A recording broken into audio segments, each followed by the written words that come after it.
ya kwamba bali kwa kuidhihirisha iliyo kweli twajionyesha kuwa na haki, dhamiri za watu haziwe kushuhudia mbele za Mungu.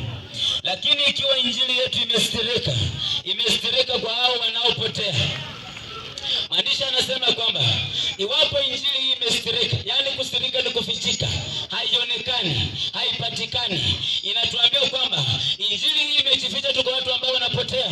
Kuna mtu amechagua kupotea, kuna mtu amekataa uongo.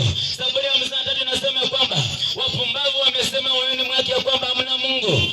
Mtu mpumbavu ameshajiambia ya kwamba hakuna Mungu katika ulimwengu, hakuna Mungu mpendwa.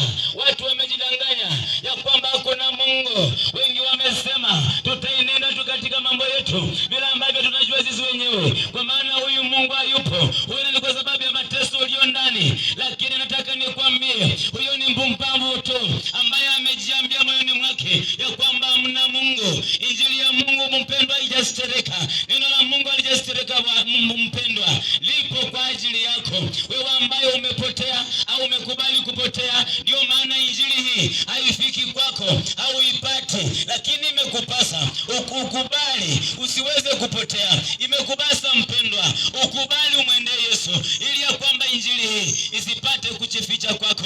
Kwa maana maandiko yanasema ya kwamba yeye ambaye anajua ukweli na amekataa hiyo kweli, amechukua njia ya uongo, amekubali kuamini uongo. Maandiko yanasema ya kwamba Mungu analeta nguvu ya upotevu.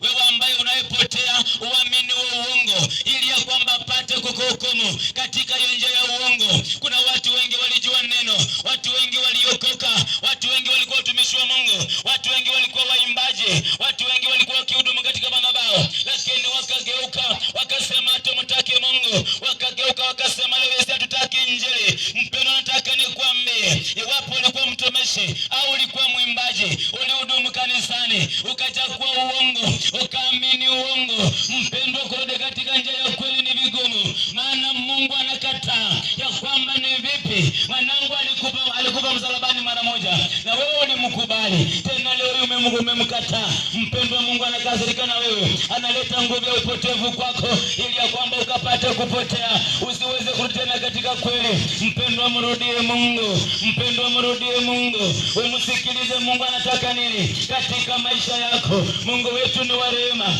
ni Mungu ambaye anaponya, ni Mungu ambaye anasaidia watu, ni Mungu ambaye anainua watu, ni Mungu ambaye anabariki watu. Kila ambacho kinatusumbua ni vile ambavyo wenyewe tumekataa kufuata maagizo ya Bwana, tumekataa kuenenda katika njia ya Bwana, tumekataa kuenenda vile Bwana anatuagiza. Tunataka njia za mkato, tunataka mambo ya haraka, tunataka tubarikiwe haraka, tuolewe haraka, tuwe na wake haraka, tupate mali haraka, watoto wapatikane haraka. Hiyo maana unaona, unapoa mwanamke hawezi akakupa mtoto, unaamua kumfukuza, au unaenda kwa waganga ukapate kupata dawa. Hata Sara aliishi miaka mingi pamoja na Abrahamu, lakini wakati wa Mungu ulipofika, alipokea Isaka. Mpendwa, nataka nikwambie, wakati wa Mungu ndio sahihi. Wachana na njia za mkato.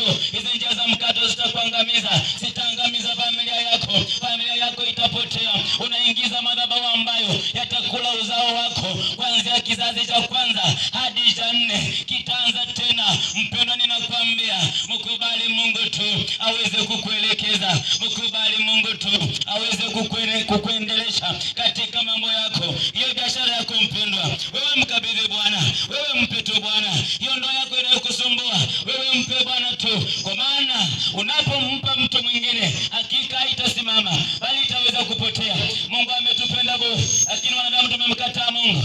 Maandiko akasema kwamba Yesu akaona watu hawa wanamfuata kwa sababu ya ishara alizokuwa anatoa, ishara ambazo alikuwa anafanya. Walipokuwa na njaa akafanya ishara, chakula kikapatikana, kikakuwa kingi, wakala kikabaki. Wakamfuata siku ya pili, wakamfuata siku ya tatu. Wanafunzi wakamuuliza Yesu, akawajibu akawaambia, hawanifuati kwa sababu wamenikubali, bali wananifuata kwa sababu ya mikate. Mpendwa, acha tusimfuate Mungu kwa sababu ametenda vitu fulani katika maisha yetu, bali tukamfuate Mungu kwa sababu yeye ndiye uzima wetu, yeye ndiye njia na kweli, yeye ndiye mfalme wa amani. Tumtegemee Mungu kwa mambo yetu, ili ya kwamba maisha yetu yapate kustereka kwake, ili ya kwamba maisha yetu yapate kuwa mema kwake, ili ya kwamba maisha yetu yapate kuwa na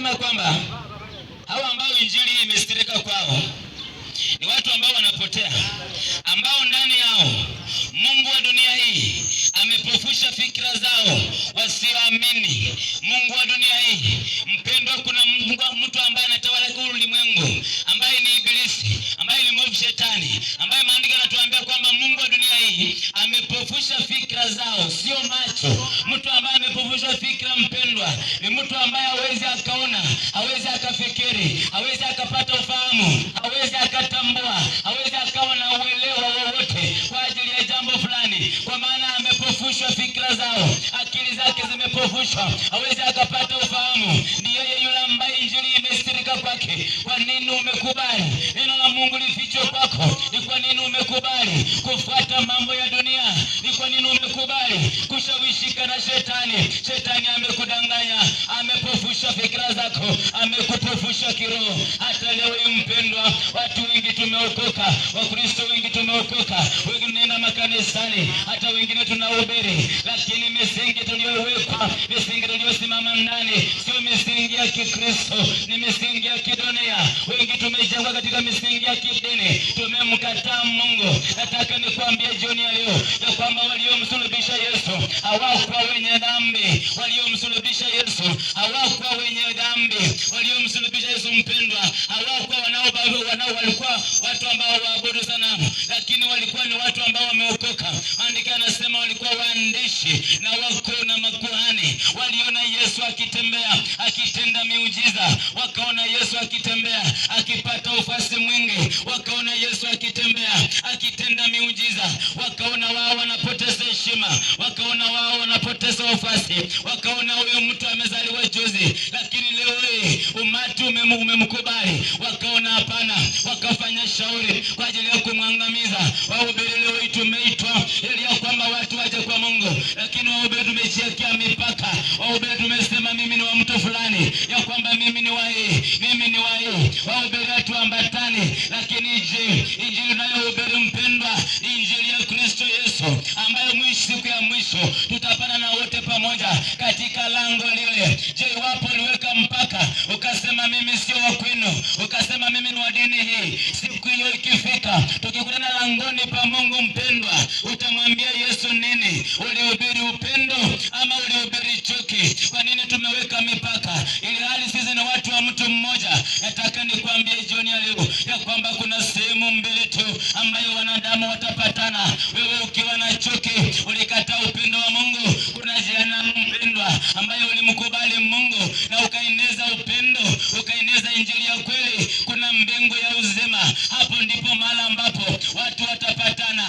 Wewe utauchukia mwenzako ya kwamba anashiriki kule, ya kwamba anaenda kule, ya kwamba huyu anenende katika njia isiyo sahihi. Umeweka chuki, haujaweka upendo, kuna jehanamu imekungoja. Kwa maana Yesu akasema hakuna rafiki mwingine ambaye ana upendo wa namna hii, rafiki aliyetoa uhai wake kwa ajili ya mwingine. Yani Yesu alikubali, akaona mwanadamu anapotea, akaona mwanadamu hataweza kurudi katika Mungu, akakubali mpendwa, akafa msalabani ili mimi na wewe tu tupate uzima, ili mimi na wewe tu tupate kukubalika na Mungu. Lakini mbona mtu mmoja alikufa msalabani kwa ajili ya ulimwengu mzima, lakini leo tumetawanyika mpendwa? Ni Shetani amekudanganya, ni Shetani mpendwa.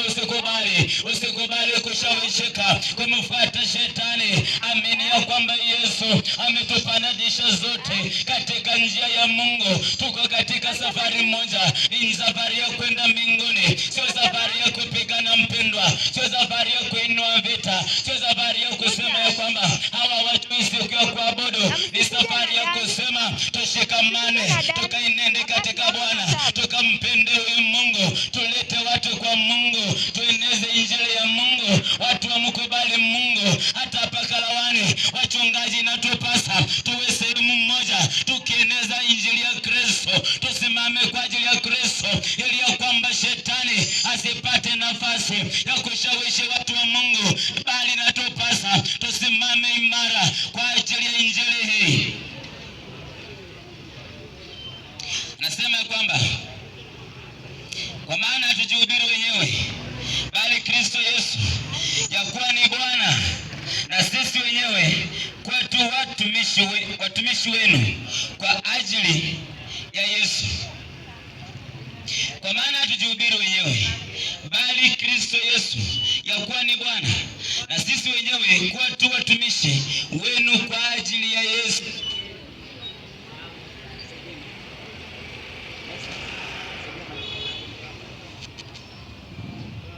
Mpendwa, inatupasa tuweze kutambua, hatuhubiri injili ya maisha yetu, hatuhubiri mambo yetu, tunamhubiri Mungu. Tunahubiri Mungu ambaye ni Yesu Kristo.